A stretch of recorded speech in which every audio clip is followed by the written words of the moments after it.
Hello दोस्तों, कैसे हैं आप सब। चलिए शुरू करते हैं आज की क्लास। और आज हम एक बहुत ही इंपॉर्टेंट चैप्टर करने वाले हैं जिसकी एग्जाम में वेटेज रहेगी 9 मार्क्स की। Very very very very extreme important, value of supply.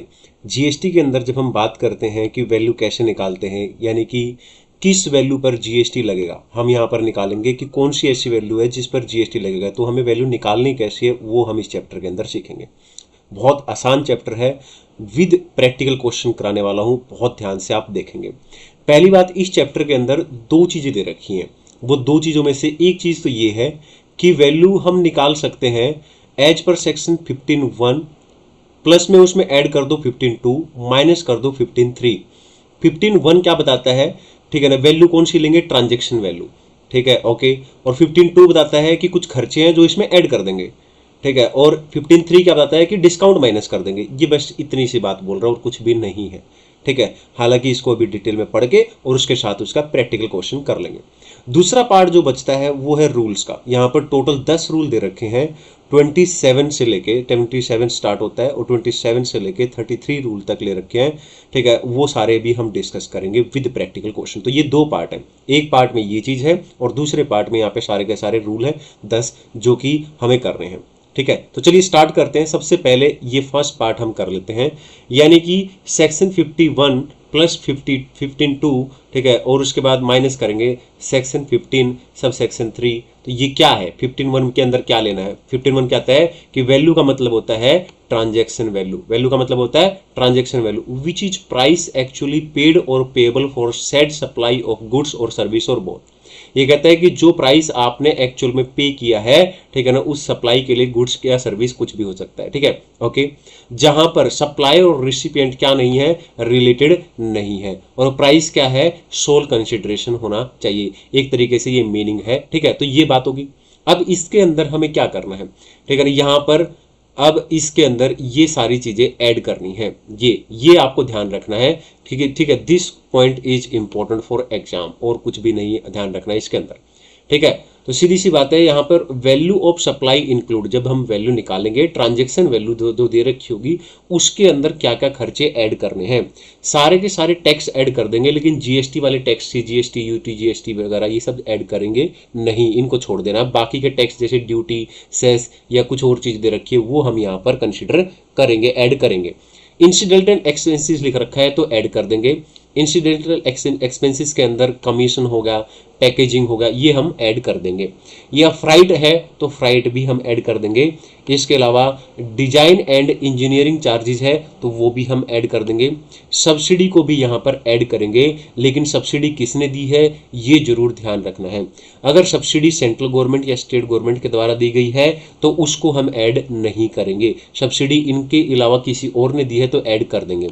Interest हो गया या लेट फीस हो गया या पेनल्टी हो गया, जो कंसिडरेशन आपने नहीं दिया उसके ऊपर, ठीक है, तो वो भी यहाँ पर ऐड कर देंगे। तो आई होप ये क्लियर होगा आपको। अब आता है 15(3). 15(3) में कुछ ज्यादा आपको ध्यान रखने की जरूरत नहीं है, बस इतना ही ध्यान रखो कि value of supply shall not include any discount, तो यानी कि इसको लेस कर देंगे। तो चलिए इसको बहुत अच्छे से समझने के लिए, ठीक है, तुरंत इसके ऊपर एक प्रैक्टिकल क्वेश्चन देख लेते हैं कि स्टडी मेट का क्वेश्चन नंबर 9 निकाल लेंगे आप लोग। तो स्टडी मेट का क्वेश्चन नंबर 9 निकाल लेते हैं जिससे कि ज्यादा क्लियरिटी आ जाएगी। तो स्टडी मेट का क्वेश्चन नंबर 9 पे चलते हैं सीधा, और यहाँ पर ये रहा क्वेश्चन नंबर 5, 6, 7, 8, 9, ये रहा क्वेश्चन नंबर 9। बिल्कुल मुंह जबानी क्वेश्चन निकल सकता है, जो चीज मैंने अभी बताई है अगर वो आपको ध्यान है तो। क्वेश्चन नंबर 9 पढ़ेंगे, ठीक है। Vayu limited provide you following particulars relating to goods supplied by, ठीक है, it to the Agni limited. चलो ठीक है। सबसे पहले जैसा कि मैंने बोला था 15(1), ठीक है, ट्रांजेक्शन वैल्यू यहाँ पर दे रखा है लिस्ट प्राइस, तो इसको ले लो, ठीक है, आप ऐड कर लो कैलकुलेटर पर, आंसर बन जाएगा, ठीक है। तो लिस्ट प्राइस यानी सबसे पहले 15(1) के हिसाब से ट्रांजैक्शन वैल्यू यानी कि सबसे पहले जो लिस्ट प्राइस दे रखा है इसको ले लो। अब इसमें ऐड कर दो 15(2) के अंदर जितने भी खर्चे थे। पैकेजिंग था, बिल्कुल था पैकेजिंग। इंसिडेंटल एक्सपेंसेस के अंदर था 5000 ऐड कर दो। ड्यूटी क्या होता है, एक टैक्स होता है, जीएसटी वाले टैक्स नहीं लेने हैं, बाकी सारे लेने हैं, तो इसको भी ऐड कर दो। सीजीएसटी और एसजीएसटी ये नहीं लेंगे, इसको छोड़ देंगे, ठीक है ना, क्योंकि मैंने आपको बताया था अदर देन जीएसटी होना चाहिए। सब्सिडी बिल्कुल लेंगे क्योंकि सब्सिडी सेंट्रल गवर्नमेंट या स्टेट गवर्नमेंट से नहीं मिलनी चाहिए, बाकी सारी सब्सिडी हम यहाँ पे लेंगे। तो एनजीओ से मिली है कोई सब्सिडी तो इसको भी ऐड कर लेंगे, ठीक है ना। और इसको ऐड करने के बाद नीचे आ जाते हैं और यहाँ पर कहता है 3% डिस्काउंट है। डिस्काउंट किस पे है? लिस्ट प्राइस पर। तो क्या करेंगे, बाद में सारे ऐड करने के बाद जो लिस्ट प्राइस है 76,000, इसका 3% निकालेंगे, वो माइनस कर देंगे, आपका आंसर आ गया होगा। ठीक है ना, ये बात आपको क्लियर हो गई होगी, आई होप क्लियर है। ठीक है ना, पहले थोड़ा बहुत हल्का हल्का प्रोविजन लिख देना, बाद में जब इसको कैलकुलेट करोगे मैंने कुछ बातें लिख रखी है वो भी आपको लिखनी है। अगर कहीं पे नील आता है तो नील भी दिखाना है, उसके भी नंबर होंगे। अगर नोट्स जैसे ही क्वेश्चन खत्म हो जाएगा उसके बाद आपको नोट लिखने हैं, और नोट लिखने बहुत जरूरी है। अब मैं इसका आंसर आपको दिखाने वाला हूं। क्वेश्चन नंबर 9 का आंसर हम लोग देखने वाले हैं। तो चलिए क्वेश्चन नंबर 9 का आंसर कैसे करना है एक बार यहाँ पर जो इन्होंने दे रखा है उसकी भी हम बात करने वाले हैं। तो ये रहा क्वेश्चन नंबर 9। जैसा कि मैंने आपको बताया था, computation of value of taxable, तो जो चीजें थी, ठीक है ना, लिस्ट प्राइस ले लो, उसमें जो चीजें ऐड करनी है सारी ऐड कर दो। जैसा कि मैंने बताया था कि आपको नील भी दिखाना है, तो यहाँ पर आप देख सकते हो CGST और SGST हालांकि नहीं दिखाते, लेकिन फिर भी नील है तो नील भी दिखाना है क्योंकि इसके भी अपने नंबर मिलेंगे। ठीक है ना, तो ये आपका आंसर आ गया होगा जैसा कि मैंने आपको बताया था। ठीक है ना, यहाँ पर आपको जैसे इसने नोट्स दे रखे हैं, आपको भी यहाँ पर नोट्स लिखने हैं। ठीक है, नोट कौन कौन से लिख सकते हैं? जैसे कि इंसिडेंटल का पॉइंट था इसके अंदर, पैकेजिंग वाला, तो आप लिख सकते हो कि इंसिडेंटल एक्सपेंसेस, ठीक है ना, while calculating the value under the, मतलब इसके अंदर आप लिख सकते हो कि भाई कौन कौन से एक्सपेंसेस यहाँ पे इंक्लूड करते हैं। ठीक है, तो उसमें इंसिडेंटल एक्सपेंसेस में हमने बात की थी, पैकेजिंग हो गया, ठीक है ना, पैकेजिंग कमीशन हो गया, ये नाम आप लिख सकते हो।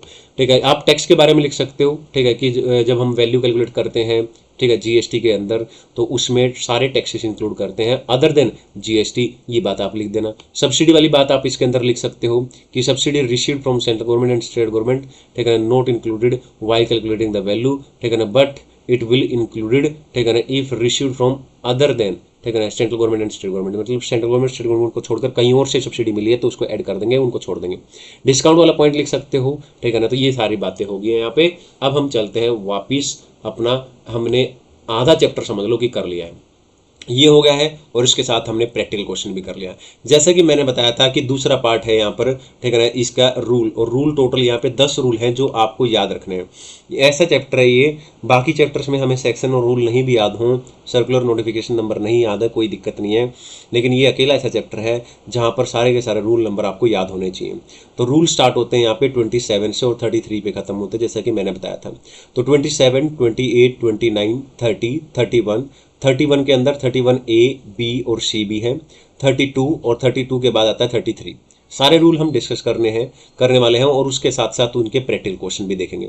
आ जाते हैं, सबसे पहला रूल की बात करते हैं यहाँ पे, रूल नंबर 27 की बात कर लेते हैं। रूल 27 क्या कहता है? ये कहता है कि अगर कंसिडरेशन है और कंसिडरेशन पूरा मनी में नहीं है तो उस केस में 27 लगेगा। ये बात आपको ध्यान रखनी है कि कभी भी अगर ऐसा लिख रखा है कि कंसिडरेशन मनी में नहीं है, थोड़ी बहुत मनी दे दी है, मनी के अलावा कुछ आइटम काइंड में दे दी है, तो याद रखना, समझ जाना कि रूल 27 लगेगा। हालांकि अभी मैं प्रैक्टिकल क्वेश्चन कराऊंगा इसके ऊपर और क्लियरिटी हो जाएगी। स्टडी मेट का क्वेश्चन नंबर 4। तो यहाँ पे मैंने कुछ बातें लिख रखी हैं कि वैल्यू कैसे निकालेंगे 27 के हिसाब से। 27 के हिसाब से वैल्यू कैसे निकालते हैं? सबसे पहले ओपन मार्केट वैल्यू दे रखी है तो वो मान लेंगे, वो भी नहीं दे रखी है तो मनी दे रखी होगी, और मनी के इक्विवेलेंट जो काइंड दिया गया है ना, उसको मनी के इक्विवेलेंट उसकी वैल्यू निकाल लेंगे। इन दोनों को ऐड करके वैल्यू निकाल लेंगे। अगर इसके हिसाब से भी और इसके हिसाब से भी वैल्यू नहीं निकाल सकते तो लाइक, काइंड एंड क्वालिटी के हिसाब से हम क्या निकाल लेंगे? वैल्यू निकाल लेंगे। ठीक है ना। अगर हम तीनों के हिसाब से वैल्यू नहीं निकाल पा रहे हैं तो रूल 30 और 31 के हिसाब से हम निकाल लेंगे। आई होप क्लियर है। ठीक है, तो अब हम चलते हैं आगे की तरफ। अब हम चलते हैं और इसका हम लोग प्रैक्टिकल क्वेश्चन देखेंगे। तो प्रैक्टिकल क्वेश्चन से क्या होगा, और ज़्यादा क्लियरिटी आ जाएगी। तो रूल 27 का क्वेश्चन नंबर 4 दे रखा है स्टडी मेट के अंदर। तो क्वेश्चन नंबर 4 ये रहा यहाँ पर। तो क्वेश्चन नंबर 4 निकाल लेंगे आप लोग। यहाँ पे मैंने क्लियरली लिख रखा है कि रूल 27 का क्वेश्चन है ये। ठीक है, तो अब हम इसको पढ़ते हैं। राजेश एंड कंपनी एक पार्टनरशिप फर्म है, ठीक है ना। Provide the financial and management consultancy to a group of companies for an annual retainership, ठीक है, फीस ऑफ 15 लाख। आगे कहता है the further the firm is provided with a car. ठीक है, क्या कह रहा है कि कार भी दे रहे हैं उनको। ठीक है, तो मनी तो दे ही रहे हैं, 15 लाख रुपए का मनी दे रहे हैं और साथ में क्या दे रहे हैं, कार दे रहे हैं। तो समझ लो, ठीक है ना, the consideration is not whole in money. ठीक है, तो समझ जाओ रूल 27 लगने वाला है। आगे कहता है, ठीक है ना, for its exclusive use throughout the year the fuel cost is also borne by the group of Rajesh and company, page इतने वगैरह ये जो भी लिख रखा है, ठीक है, चलो ठीक है। आगे कहता है is the value of service provided by Rajesh and company correct under the GST, if not please. भाई वैल्यू करेक्ट कैसे हो जाएगी, वैल्यू करेक्ट अभी कैसे हो सकती है, पहले तो 15 लाख तो मनी है, और मनी के अलावा जो इन्होंने काइंड में जो प्रोवाइड की है सर्विस, ठीक है ना, जो इन्होंने हमें दी है कार विद ड्राइवर फ्यूल वगैरह भी, तो वो सब भी ऐड करके उसके अंदर तब वैल्यू निकलेगी। तो रूल 27 का पहले प्रोविजन लिख देना और फिर ये सब बातें लिख देनी है। चलिए क्वेश्चन नंबर 4 का हम लोग क्या देख लेते हैं, आंसर देख लेते हैं और नीचे की तरफ आ जाते हैं। क्वेश्चन नंबर 4 का यहाँ पे आंसर इन्होंने कैसे दे रखा है उसको एक बार देख लेते हैं। ये होगा क्वेश्चन नंबर 4। यहाँ पे आप देख सकते हैं Rajesh and company gets a car, ठीक है ना। तो यहाँ पे सबसे पहले तो देखो रूल 27 लिख देना, ठीक है। उसके बाद क्या बता रखा है इसने कि Rajesh and company gets a car along with the driver, non monetary consideration होगी, ये बात तो है ना। तो क्या करेंगे, तो मनी वैल्यू कितनी है 15 लाख, और उसमें क्या ऐड कर देंगे, ठीक है ना, इक्विवेलेंट टू मनी वैल्यू, यानी कि जो भी एक्स्ट्रा उसको नॉन मॉनेटरी परक्यूजेट्स मिली है, नॉन मॉनेटरी कंसिडरेशन मिला है, ठीक है वो। वैसे इतना सा आंसर लिखना था, हालांकि इसका प्रोविजन जरूर लिख देना पहले, ठीक है। चलिए क्वेश्चन नंबर 4 भी हो गया। वापिस चलते हैं, रूल 27 डन। रूल 27 के बाद आ जाता है रूल 28। आई होप आपको वीडियो बहुत अच्छा लग रहा होगा, ठीक है ना। एक एक प्रैक्टिकल क्वेश्चन के साथ मैं यहाँ पे कराने वाला हूँ, ठीक है, ताकि कॉन्सेप्ट बहुत ज़्यादा डीपली क्लियर हो जाए, ठीक है। और आप इसी बात पे वीडियो को जरूर लाइक करेंगे और चैनल को सब्सक्राइब जरूर करेंगे, ठीक है। Thank you. और टेलीग्राम चैनल ज्वाइन कर लेंगे नोट्स के लिए, ये सारे नोट्स मैं वहाँ पे शेयर कर देता हूँ साथ साथ में। अब हम बात करने वाले हैं रूल 28 की। रूल 28 कब लगेगा, देखिए पहला तो रूल 27 कब लगता है, जब कंसिडरेशन होली मनी में नहीं है, कंप्लीटली मनी में नहीं दे रखी है।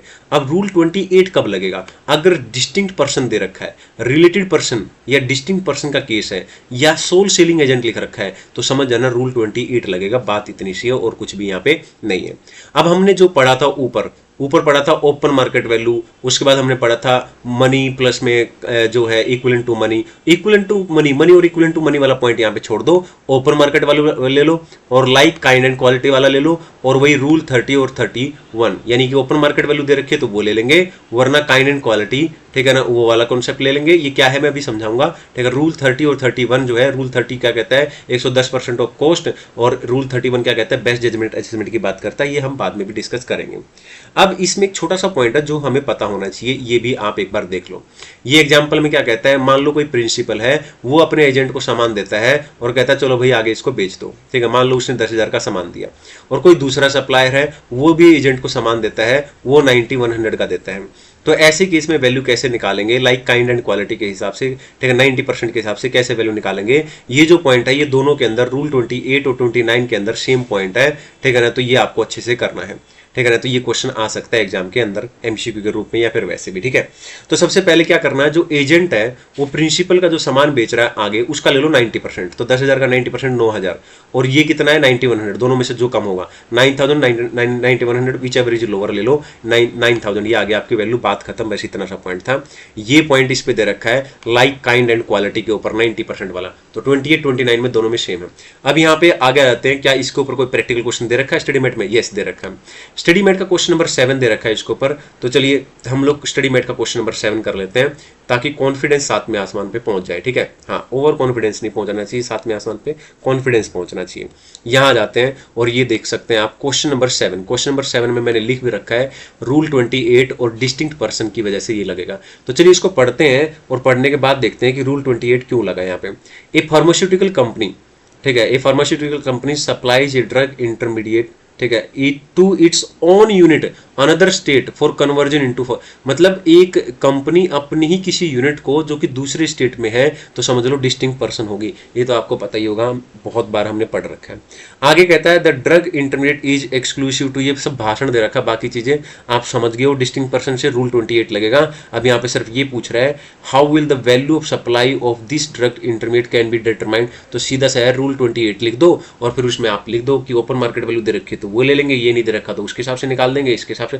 ये सब बातें आपको लिखनी है। तो चलिए क्वेश्चन नंबर 7 का आंसर भी एक बार देख लेते हैं कि इन लोगों ने कैसे आंसर यहाँ पे थोड़ा सा दे रखा है, तो और ज्यादा आपको और हमें भी क्लियरिटी आ जाएगी। तो यहाँ पर देख सकते हैं आप और इन्होंने बता दिया कि डिस्टिंक्ट पर्सन का केस है, रूल 28 लगेगा, तो रूल 28 लिख दो। ओपन मार्केट वैल्यू दे रखा तो वो ले लो, नहीं दे रखा है ठीक है, लाइक काइंड एंड क्वालिटी ले लो, वो भी नहीं दे रखा है। 30 और 31 ले लो। 30 के अंदर क्या है 110% ऑफ कॉस्ट, और 31 के अंदर क्या है वो मैं आपको बता चुका हूँ, best judgement assessment. Question number 7 done. आगे चलते हैं, यहाँ पे 20, यहाँ पे आगे चलते हैं। तो जैसा कि आप लोगों को पता है ठीक है, और मेरे से क्या यहाँ पे हो गया, ये हो गया ठीक है, ये गड़बड़ हो गई थी तो चलिए मैंने ठीक कर दी। अब यहाँ पे आ जाते हैं, तो ये हो गया अपना 27 हो गया है, 27 के बाद 28 हो गया है, 28 के बाद 29 की बात कर लेते हैं। 29 28 में कोई भी फर्क नहीं है, सिर्फ एक बात का फर्क है, सोल सेलिंग एजेंट लिख रखा है तो 28 है, मैंने आपको बताया था। इसके अलावा अगर डिस्टिंक्ट पर्सन है, रिलेटेड पर्सन लिख रखा है तो 28 लगेगा, सोल सेलिंग एजेंट है तो 28 लगेगा, लेकिन खाली एजेंट लिख रखा है तो 29 लगेगा। बाकी कोई भी फर्क नहीं है, दोनों क्वेश्चन के अंदर सेम टू सेम है, एज इट इज यहाँ पर सेम मैटर है। चलिए इसके लिए भी क्वेश्चन करेंगे, क्वेश्चन नंबर 5 स्टडी मेट का क्वेश्चन नंबर 5 हम देखेंगे, ऐसे हम मानेंगे नहीं ठीक है, जब तक हम क्वेश्चन नहीं कर लेंगे ठीक है। क्वेश्चन नंबर 5 ये रहा 29 पे। तो the supply of commodity Y to market, कोई ये कह रहा है कि सप्लाईज कर रहा है कमोडिटी वाई ठीक है to the market are challenge through a state marketing corporation which conduct an auction each day to arrive at price. Gupta and company supplies commodity Y, देखो ये क्या है, ये लाइन से आप पकड़ोगे ठीक है ना, ये लाइन आप पकड़ोगे ना, बिल्कुल आराम से पढ़ोगे। तो गुप्ता एंड कंपनी क्या कर रही है, सप्लाई कर रही है अपनी कमोडिटी वाई, अपना प्रोडक्ट थ्रू किसके द्वारा, स्टेट मार्केटिंग कॉर्पोरेशन के द्वारा, यानी स्टेट मार्केटिंग कॉर्पोरेशन यहाँ पे एजेंट होगा। आप आपने बात पकड़ ली है तो वैल्यू निकल जाएगी, और 29 उठा के लिख दो कि भाई जो वैल्यू निकालेंगे वो किसके हिसाब से निकालेंगे, 29 के हिसाब से निकालेंगे। तो आ जाते हैं क्वेश्चन नंबर 5 का आंसर देख लेते हैं, तो किस तरीके से हमें इसका आंसर लिखना चाहिए एक बार वो भी हम लोग देख लेते हैं। तो ये रहा क्वेश्चन नंबर 5 का आंसर आपके सामने। तो इन्होंने देखो बता रखा है वही एजेंट हो गया ठीक है, एजेंट कौन हो गया, स्टेट मार्केटिंग कॉर्पोरेशन हो गया, रूल 29 लग जाएगा, तो वैल्यू उसके हिसाब से निकाल देंगे। ओपन मार्केट वैल्यू ले रखी है तो वो लिख देंगे, लाइक एंड काइंड क्वालिटी दे देंगे, वरना 30 और 31 के हिसाब से निकाल देंगे। 30 क्या होता है 110% ऑफ कॉस्ट ठीक है ना, और 31 क्या होता है बेस्ट जजमेंट असेसमेंट, बात खत्म। आ जाते हैं, हालांकि इनको आगे बात करेंगे हम लोग 30 और 31 की, डोंट वेरी। अब हम वापिस आ जाते हैं और वापिस अपने क्वेश्चन के ऊपर आ जाते हैं, रूल्स के ऊपर आ जाते हैं। तो चलिए आगे चलते हैं। तो यहां पर हमने कर लिया है 29 के बाद आ जाते हैं यहाँ पर 30 और 31, ये हम बार बार बात कर चुके हैं। रूल 30 क्या कहता है कि अगर भाई नहीं काम चल रहा है, 27 से काम नहीं चल रहा है, 28 से भी बात नहीं बनी है, 29 से भी बात नहीं बनी है, तो फिर आप जो भी कॉस्ट दे रखी है आप उसका 110% ले लो, वही वैल्यू हो जाएगी। अगर इससे भी बात नहीं बनी है तो फिर आप रूल 31 में बेस्ट जजमेंट असेसमेंट के हिसाब से, बेस्ट जजमेंट मेथड के हिसाब से आपकी वैल्यू निकाल दी जाएगी, चिंता नहीं करने का। आगे कहता है ठीक है ना, 31 के अंदर 3 है, 31A 31B और 31C, ये 3 है। तो यहाँ पे 31A क्या कहता है, ये बात करता है lottery, betting, gambling and horse race के केस में वैल्यू कैसे निकालते हैं। तो लॉटरी के केस में तो क्या करेंगे, फेस वैल्यू देखेंगे टिकट की और उसका 100/128 कर देंगे, और बैटिंग, गैम्बलिंग और हॉर्स रेस में क्या करेंगे, जो भी फेस वैल्यू दे रखी है उसका 100% कर देंगे। इतना ज़्यादा इंपॉर्टेंट भी नहीं है ठीक है ना। ओके 31 ये थोड़े से नए हैं, इनका ध्यान रखना है जरूरी, और ये भी कुछ खास नहीं है, बिल्कुल नॉर्मल चीज़ है। ऑनलाइन गेमिंग है अगर, तो ऑनलाइन गेमिंग के अंदर टोटल जो अमाउंट है उस पर जीएसटी, वही वैल्यू मान लेंगे, उस पर जीएसटी लगेगा। अगर कोई भी रिटर्न या रिफंड हुआ है, सेल नोट भी डिडक्टेबल, उसको वैल्यू में से डिडक्ट नहीं करेंगे, यानी जो टोटल अमाउंट पे किया गया है, जो डिपॉजिट किया गया है उसी को कंसिडर कर लेंगे, उसी पे जीएसटी लग जाएगा। ये हम कसिनो में चले जाते हैं, और कसिनो के अंदर जो होते हैं ना वो कॉइन या टोकन हम परचेज करते हैं उनसे ठीक है, चिप भी बोलते हैं जिनको, तो वो जो हम परचेज करते हैं उसका जो टोटल अमाउंट होता है उसी पे जीएसटी लग जाएगा। अगर कोई भी रिटर्न या रिफंड हुआ है उसको माइनस नहीं करेंगे उसमें से ठीक है ना, टोटल वैल्यू पर। बस इतनी सी बात है, इसमें कुछ भी नहीं है, ये दो ध्यान रखना। ये है बहुत ज़्यादा इंपॉर्टेंट, इस चैप्टर का सबसे इंपॉर्टेंट क्वेश्चन में से ठीक है ना, मैं इसको सबसे इंपॉर्टेंट क्वेश्चन मानता हूँ इस चैप्टर का। रूल 32 के अंदर 3 रूल है ठीक है ना, रूल 32 और 32(3) और 32(4 ठीक है ना, ये ऊपर नीचे निशान लग गया ठीक है, चलो कोई बात नहीं। रूल 32 ठीक है 2 और 32(3) और 32(4 ओके। 32 ये एक एक इंपॉर्टेंट है बहुत ज़्यादा, लेकिन इन तीनों में से भी अगर मैं इंपॉर्टेंट की बात करूं तो मनी चेंजिंग रट लेना भाई बहुत इंपॉर्टेंट है, लाइफ इंश्योरेंस बिजनेस बहुत इंपॉर्टेंट है, एयर ट्रेवल एजेंट तो कुछ खास नहीं है, बस नॉर्मल सी बात है, वो तुरंत याद हो जाएगा, उसमें कुछ नहीं है। और ये इतना ज़्यादा इंपॉर्टेंट यहाँ पे नहीं है, लेकिन ये दोनों तो आपको आने ही चाहिए, इसलिए दोनों के ऊपर प्रैक्टिकल क्वेश्चन भी मैं कराऊंगा। सबसे पहले बात कर लेते हैं रूल 32(2). ये मैं पहले ही बोल रहा हूँ, रूल याद होने चाहिए, वो एग्जाम में पूछ लेंगे एज पर रूल 32(a) के हिसाब से निकाल के दिखाओ वैल्यू कैसे निकालेंगे। तो रूल 32(2)a के हिसाब से हम कैसे निकालेंगे, हम सबसे पहले ये देखेंगे, अभी बार दोबारा बता देता हूँ। यहाँ पे हम बात कर रहे हैं पहले रूल की, रूल 32(2) के अंदर उसके भी दो पार्ट है, 2A और 2B, है ना, ठीक है। तो A की बात कर रहे हैं पहले। अगर एक करेंसी इंडियन रुपीज में दे रखी है, ठीक है ना, अगर एक करेंसी इंडियन रुपीज में दे रखी है और आरबीआई का रेफरेंस रेट दे रखा है, तो जो भी आरबीआई का रेफरेंस रेट दे रखा होगा उसमें से जो दूसरा रेट दे रखा होगा वो माइनस कर दो, जो आएगा मल्टीप्लाई कर दो, जो डॉलर वॉलर दे रखे होंगे उससे मल्टीप्लाई कर दो, ठीक है ना। ओके, बात खत्म, वैल्यू निकल जाएगी। इफ आरबीआई रेफरेंस रेट नहीं दे रखा है, ठीक है ना, तो जो भी रेट दे रखा है उसी से मल्टीप्लाई कर दो, ठीक है ना, क्या जो भी डॉलर का अमाउंट दे रखा होगा उस और उसका 1% निकाल दो, वो आ जाएगा, ठीक है ना। नो करेंसी इन INR, अगर कोई भी करेंसी इंडियन रुपीज में नहीं दे रखी है तो दोनों करेंसी, बोथ करेंसी, ठीक है ना, पहले कन्वर्ट कर लेंगे। नो करेंसी इन INR, ठीक है, तो क्या करेंगे, पहले दोनों को कन्वर्ट कर लेंगे, दोनों में से कन्वर्ट करके विच एवर इज लोअर उस पे 1% निकाल देंगे। स्टडी मैट का क्वेश्चन नंबर 11 दे रखा है इसी के ऊपर, तो क्यों ना इससे पहले क्या आगे पढ़े और इसके ऊपर क्वेश्चन बना ले, बिल्कुल बना लेते हैं, ठीक है। तो चलिए, क्या इसके ऊपर अलग से क्वेश्चन दे रखा है, चलिए ठीक है, इसके ऊपर और दे रखा है, ये रहा, चलो ठीक है। तो एक काम करेंगे, इसको भी पढ़ लेते हैं एक बार, 32(2)B इसको भी पढ़ लेते हैं एक बार, ठीक है। तो ये कहता है कि इसके अंदर क्या ध्यान रखना आपको, इसके अंदर ना आपको अमाउंट निकालना पड़ेगा, और अमाउंट निकाल के फिर आप चेक करेंगे, क्या चेक करेंगे, ठीक है ना, कि जो अमाउंट है, अगर एक्सचेंज अमाउंट जो अप टू 1 लाख तक वैल्यू अगर है उसकी, तो वैल्यू कैसे निकालेंगे, तो 250, ठीक है ना, और 1% ले लेंगे 1 लाख का। 1 लाख का 1% कितना होता है, 1000, और 250 बीच एवरेज हायर 1000 आ गया। अगर 1 लाख से भी ज़्यादा है, ठीक है ना, तो एक्सचेंज अमाउंट, ठीक है ना, अगर 1 लाख से ज़्यादा है तो नेक्स्ट 9 लाख पे ये वाली बात लगेगी। तो 1000 तो हमने पहले निकाल ही लिया है, उसमें ऐड हो जाएगा क्या, 0.5%। अगर मान लो 10 लाख से भी ज़्यादा अमाउंट है तो 9 लाख इस पे होगा, 1 लाख पहले वाले पे होगा, तो 9 लाख का 0.5% कितना होता है, 4500 प्लस 1000, 5500 ये आ गया। तो इस तरीके से अब मान लो 10 लाख से भी ज़्यादा अमाउंट है ना, तो 10 लाख तक तो हमने पहले ही निकाल लिया 5500, और बाकी का जो अमाउंट है, ठीक है ना, उस पर 0.5% अमाउंट एक्सीडिंग 10 लाख, 10 लाख के ऊपर का जो है उस पर 0.1% ले लेंगे, ठीक है ना, क्लियर है। और ये इसमें ऐड कर देंगे, और 60,000 बीच एवरेज लोअर ले लेंगे, ठीक है। तो ये अब इस पर एक क्वेश्चन करेंगे, क्वेश्चन कौन सा है उससे ज़्यादा क्लियरिटी आएगी, क्वेश्चन नंबर, ठीक है ना, 11। आइए क्वेश्चन नंबर 11 करते हैं, बहुत बहुत ज़्यादा अच्छा क्वेश्चन है दोस्तों, आप लोग जरूर बनाएं इसको हाथ से। क्वेश्चन नंबर 11 कहाँ है, ये रहा क्वेश्चन नंबर 11, मुंह जवानी निकल जाएगा, कुछ भी नहीं है क्वेश्चन, ऐसा लगेगा कि है ही कुछ भी नहीं है। तो यहाँ पर पहले क्वेश्चन पढ़ते हैं, प्राडा फॉरेक्स प्राइवेट लिमिटेड, ठीक है, registered in Delhi, money changer, money changer मतलब समझ गए होगा आप, रूल 32 लगेगा, 32 है रूल, उसके ऊपर 33 एयर ट्रेवल एजेंट के ऊपर है, 30, ठीक है ना, तो 34 उसके आ जाएगा, 32 मतलब 4, मतलब उसकी बात कर रहा हूं मैं, ठीक है। तो यहां पर बात कर रहा है मनी चेंजर, तो मनी चेंजर हो गया, रूल 32(2) लग गया। अब 2A है या B है, दोनों देख लेते हैं यहाँ पे। तो यहां पर बात कर रहा है पहले तो कुछ बोला नहीं है इसने, आगे कहता है डिटरमाइन द वैल्यू निकालो in each of the above case, इन ये कहता है 32A के हिसाब पे निकालो और B के हिसाब से। तो पहले A के हिसाब से करते हैं। तो A के हिसाब से हम लोग क्या देखेंगे, पहले ये देखेंगे कि क्या करेंसी आरबीआई रेफरेंस रेट दे रखा है नहीं दे रखा है। आरबीआई रेफरेंस रेट इसमें दे रखा है और यहाँ पर आरबीआई रेफरेंस रेट नहीं दे रखा है। अगर आरबीआई रेफरेंस रेट दे रखा है तो आरबीआई रेफरेंस रेट जो दे रखा है उसमें से माइनस कर देते दूसरे वाला रेट, तो 74.6 माइनस ये जो आएगा मल्टीप्लाई बाई ये कर दो, इसका तो आंसर निकल गया, क्लियर है। और दूसरे वाले का $2000 आर सोल्ड टू इतने, ठीक है, नोट अवेलेबल, तो इसका तो सीधे सीधे निकल जाएंगे। कैसे निकालेंगे, $2000 इंटू में ये कर दो और उसका 1% निकाल लेना। अब बी के हिसाब से कैसे निकालेंगे वो भी हम देख लेते हैं। बी के हिसाब से हम क्या निकालेंगे, वैल्यू निकालेंगे, और मैं आपको बता देता हूं कि कैसे कैसे वैल्यू निकालेंगे। आगे बढ़ जाते हैं।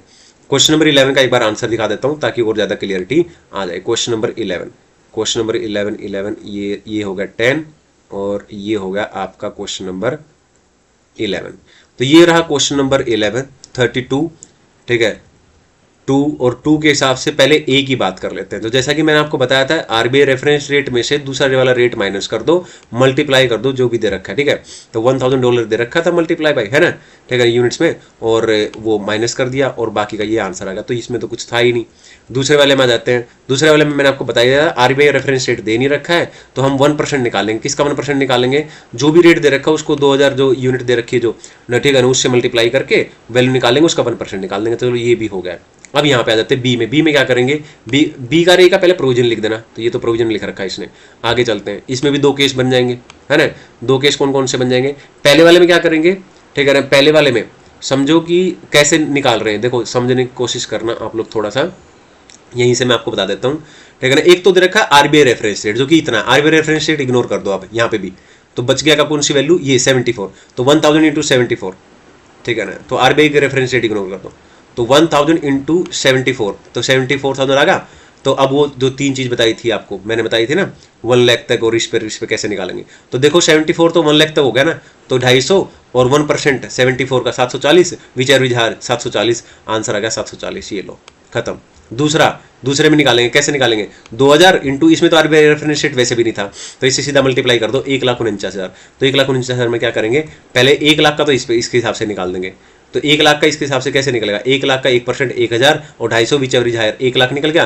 तो एक यहाँ पे 1000 जोड़ दो प्लस में, ठीक है ना, जो बाकी का बच गया ना उसके ऊपर ये निकाल दो और यहाँ पे आंसर निकल जाएगा। तो यहाँ पे आगे चलेंगे, तो यहाँ पे आप देखो 1,49,000 है, तो 1 लाख पे 1000 तो ये होगा, है ना, और बाकी का जो 49,000 बच गया उस पर इतना आ जाएगा, ठीक है ना। दोनों का टोटल कर दो, ये आ गया। आई होप आपको क्लियर होगा। आगे चलते हैं। अब हम आगे चलते हैं और जल्दी जल्दी इसको खत्म करते हैं। तो जैसा कि मैंने आपको बताया, यहाँ पर काफ़ी सारे रूल हम कर चुके हैं और बहुत ज़्यादा इंपॉर्टेंट हैं ये सारे रूल, ठीक है, और जो मैं अभी कराया है। और आगे चलते हैं, इसके बाद आ जाते हैं नीचे की तरफ। यहाँ एक रूल दे रखा है इसी के अंदर 32 के अंदर, 32(3) के अंदर, एयर ट्रेवल एजेंट। इसमें कुछ याद रखने की जरूरत नहीं है, 2 रेट याद रखना, 5% और 10%। 5% डोमेस्टिक बुकिंग में होता है और इंटरनेशनल बुकिंग में 10% होता है। किसका? बेसिक फेयर का। बस ये बात याद रखना, बात खत्म। आगे चलते हैं और इसकी बात करते हैं। This is most important, very very very very important. इसके साथ में मैं प्रैक्टिकल क्वेश्चन भी कराऊंगा ताकि एकदम क्लियरिटी आ जाए, ठीक है। रूल 32(4) के हिसाब से लाइफ इंश्योरेंस बिजनेस। आइए बात करते हैं। इसमें 4 चीजें हैं जो आपको रट्टा लगाना है। 4 चीजें कौन कौन सी है ये दे रखी है, आप देख सकते हो। तो 4 चीजों में पहले तो मैं आपको बता दूं, अगर आपको लिख रखा है single premium annuity policy, question के अंदर लिख रखा होगा, तो उसका 10% कर दो, वो आ गई आपकी वैल्यू, ठीक है ना। एक वैल्यू तो ये निकल गई। अगर पॉलिसी सिर्फ रिस्क कवर कर रही है, ये लिख रखा है, तो एंटायर प्रीमियम ले लो, एक वैल्यू ये होगी। तो इनको ऐड करते चले जाओ, ठीक है ना। ओके, क्लियर है। इसके अलावा अगर इसके इन ऊपर के तीनों केसेस को छोड़ दो, 1 2 3 को, ठीक है ना, तो आप देख लेना कि कोई नई पॉलिसी है तो उसका 25% ले लो प्रीमियम का, और अगर नई के बाद मान लो सेकंड ईयर या सब्सिक्वेंट ईयर में 12.5% ले लो इसका, तो ये वैल्यू भी ऐड कर लेंगे, ठीक है ना। और अगर जो पॉलिसी है वो ऐसी है जो रिस्क भी कवर करती है और इन्वेस्टमेंट भी, तो जो भी प्रीमियम है वो प्रीमियम ले लो टोटल, और उसमें से इन्वेस्टमेंट कितना हुआ वो माइनस कर दो, बाकी की वैल्यू निकल जाएगी। चलो इसको और क्लियरिटी के लिए क्वेश्चन नंबर 15 करते हैं, ज़्यादा क्लियरिटी आ जाएगी। क्वेश्चन नंबर 15, तो यहाँ पे क्वेश्चन नंबर 15 देख लेते हैं हम लोग। ये तो आंसर है। क्वेश्चन कहाँ गया? Question number 15। आप लोग क्वेश्चन निकाल के बैठेंगे दोस्तों, ताकि एकदम क्लियरिटी आए। तो ये रहा क्वेश्चन नंबर 15। हम लोग बात कर लेते हैं। ये कहता है Chirayu life insurance company limited, ठीक है ना। ये सब छोड़ो ना, क्यों हम लोग इसमें पढ़े कि क्या है, तो हम एक बात तो समझ में आ ही गया। अब यहाँ पे पढ़ लेते हैं क्वेश्चन। ये रहा क्वेश्चन, ये तो यहाँ पे देखो क्या दे रखा है, all amount are exclusive of tax, बिल्कुल ठीक है। और यहाँ पे डायरेक्टली बोल रखा है रूल 32(4) के हिसाब से इसकी वैल्यू निकालनी है, तो निकाल देंगे, हमें पता ही है कौन सा रूल है। तो पहले सारे प्रोविजन लिख देंगे, प्रोविजन लिखने के बाद जो मैंने अभी पढ़ाया है, और फिर हम लोग इसका क्वेश्चन निकाल देंगे, वैल्यू के निकालेंगे, कंप्यूटेशन ऑफ वैल्यू, ठीक है, एज पर रूल 32(4), और फिर सबसे पहले निकालना शुरू कर देंगे पर्टिकुलर अमाउंट लिख के। तो पहले बात करेंगे premium for only risk cover. तो premium for only risk cover, तो अभी बताया था, अगर premium for only risk cover लिखा है तो एंटायर प्रीमियम क्या हो जाएगा, वैल्यू में ऐड कर देंगे, तो एंटायर प्रीमियम हो गया 25 लाख।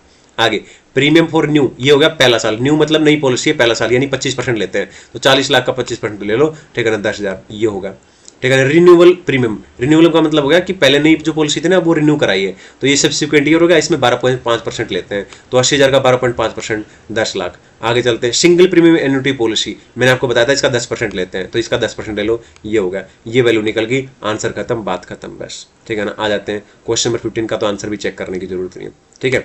चलिए अब आगे बढ़ते हैं और हम लोग बाकी के भी चीज़ें कर लेते हैं। तो जैसा कि हमने बात की थी यहाँ पर लगभग लगभग चैप्टर खत्म हो गया है दोस्तों, ठीक है ना, कुछ भी ऐसा बचा नहीं है इसके अंदर। अब चैप्टर एकदम बिल्कुल अपने यहाँ पर आ जाते हैं। तो ये मैंने अभी करा दिया आपको, अब बचा सिर्फ ये आप पढ़ लेना, ठीक है ना, इसके ऊपर ज़्यादा क्वेश्चन आते नहीं एग्जाम के अंदर, ठीक है, जहाँ तक मैंने देखा है। लेकिन मैं कहूँगा कि रूल 33 का प्योर एजेंट, ठीक है ना, एकदम प्योर एजेंट, उसके ना 3-4 जो है ना स्टडी मैट से करो या किसी भी रेफरेंस बुक से करो, इसकी डेफिनेशन मीनिंग सी दे रखी है, बस वो रट लेना, ठीक है। और बस इसके अलावा इसमें कुछ खास नहीं है। तो यहाँ पर आप, आई होप आपको क्लियर है, बाकी क्वेश्चन बना लेना दोस्तों इसके सारे के सारे, और एकदम बिल्कुल आराम से आपके क्वेश्चन बन जाएंगे। आई होप आपको समझ में आया होगा चैप्टर, मैंने विद प्रैक्टिकल क्वेश्चन सारे के सारे यहाँ पर आपको रूल समझा दिए हैं, ठीक है ना। आज के लिए इतना ही, मिलते हैं नए चैप्टर के साथ, और चैनल को सब्सक्राइब जरूर कर लो दोस्तों। बहुत वीडियो डाल चुका हूँ, बहुत मेहनत की है, सेल्फ पेस ऑनलाइन मॉड्यूल के लिए भी बहुत मेहनत की है, हालांकि बहुत सारे लोगों ने कमेंट भी किया है, पास भी हो गया वो लोग, ठीक है ना, लेकिन चैनल बहुत लोगों ने सब्सक्राइब नहीं किया दोस्तों, ठीक है ना। तो क्योंकि चैनल ग्रो नहीं होगा तो फिर मेरा वीडियो कैसे जाएगा बाकी लोगों तक, कैसे मैं मतलब अपने नोट्स शेयर कर पाऊंगा। तो उसके लिए ज़रूरी है कि आप लोग चैनल को सब्सक्राइब करें और टेलीग्राम चैनल ज्वाइन कर लें नोट्स के लिए। Thank you so much.